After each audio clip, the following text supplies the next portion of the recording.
আগুনেও থেমে থাকেনি তিনি। প্রশিক্ষণ বিমানে আগুন ধরলেও দুই বৈমানিক সাহস হারাননি। দক্ষতার সঙ্গে বিমানটি ঘনবসতিপূর্ণ চট্টগ্রাম বিমানবন্দর এলাকা থেকে জনবিরল স্থানে নিয়ে যান। এক পর্যায়ে কর্ণফুলী নদীতে এসে প্যারাশুট দিয়ে লাফ দেন দুই পাইলট, তবে স্কোয়াড্রন লিডার মোহাম্মদ আসিম জাওয়াদের জীবন বাঁচেনি। অন্য পাইলটও গুরুতর আহত হয়েছেন। গতকাল বৃহস্পতিবার সকাল 10:30টার দিকে চট্টগ্রামের পতেঙ্গায় কর্ণফুলীর নদীর জুলধারা 11 নম্বর মাতব্বর ঘাট সংলগ্ন এলাকায় বিমানটি ছিটকে পড়ে। এর আগে আগুন লাগার পরপরই বিমান থেকে প্যারাশুট নিয়ে লাফ দেওয়া দুই পাইলটকে উদ্ধার করেন কর্ণফুলী নদীতে চলাচলরত নৌকার মাঝিরা। আহত উইং কমান্ডার সুহান বিমান বাহিনীর ঘাঁটি জহুরুল হকের মেডিকেল স্কোয়াড্রনে চিকিৎসাধীন। দুর্ঘটনার কারণ উদ্ঘাটনে বিমান বাহিনীর উচ্চ পর্যায়ের তদন্ত কমিটি গঠন করা হয়েছে। আইএসপিআরের সহকারী তথ্য কর্মকর্তা আয়েশা সিদ্দিকা জানান, সকাল 10টা 25 মিনিটে বিমান বাহিনীর একটি ইয়াক 130 বিমান নিয়মিত প্রশিক্ষণের অংশ হিসাবে বিমান বাহিনী ঘাঁটি জহুরুল হক থেকে উড্ডয়নের পর কর্ণফুলীর মোহনার কাছে যান্ত্রিক ত্রুটির কারণে দুর্ঘটনায় পড়ে। স্থানীয়দের ধারণ করা একটি ভিডিওতে দেখা যায়, শুরুতে বিমানের পেছনের অংশে আগুন লাগে। কয়েক সেকেন্ডের মধ্যে আগুন ছড়িয়ে পড়ে বিমানটিতে। এরপর সেটি টুকরো হয়ে পানিতে ছিটকে পড়ে।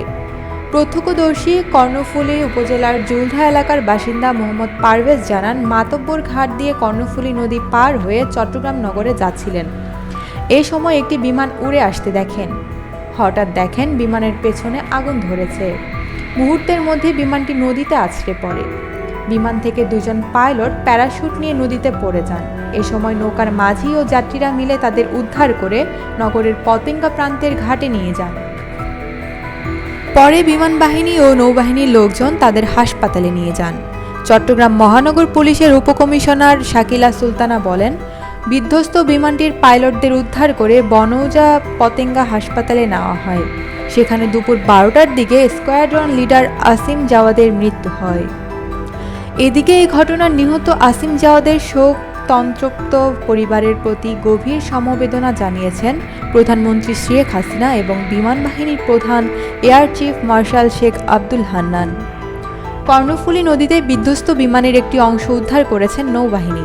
গতকাল রাত 9:30টার দিকে জুলধা মাতাব্বর ঘাট সংলগ্ন HM স্টিল কারখানার পাশে কর্ণফুলী নদী থেকে অংশটি উদ্ধার করা হয়, তবে এখনও উদ্ধার কাজ শেষ করা হয়নি।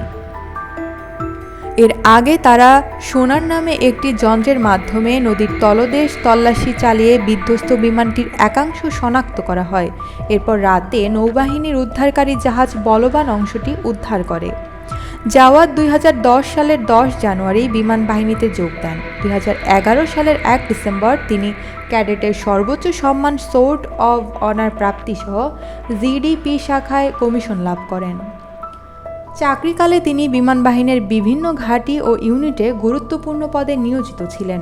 তিনি পেশাদারী দক্ষতা ও সাফল্যের স্বীকৃতি হিসেবে মফিজ ট্রফি, বিমান বাহিনী প্রধান ট্রফি ও বিমান বাহিনী প্রধানের প্রশংসাপত্র পেয়েছেন। এছাড়া ভারতীয় বিমান বাহিনীতে কোর্সে অংশ নিয়ে সাফল্যের স্বীকৃতি হিসেবে chief of air staff trophy for best in flying অর্জন করেন। নিহতের মামা সুরুজ খান জানান, তার ভাগ্নের স্বপ্ন ছিল পাইলট হবে। এ কারণে মেডিকেল অব ইঞ্জিনিয়ারিংয়ে পড়ার সুযোগ পেয়েও ভর্তি হননি।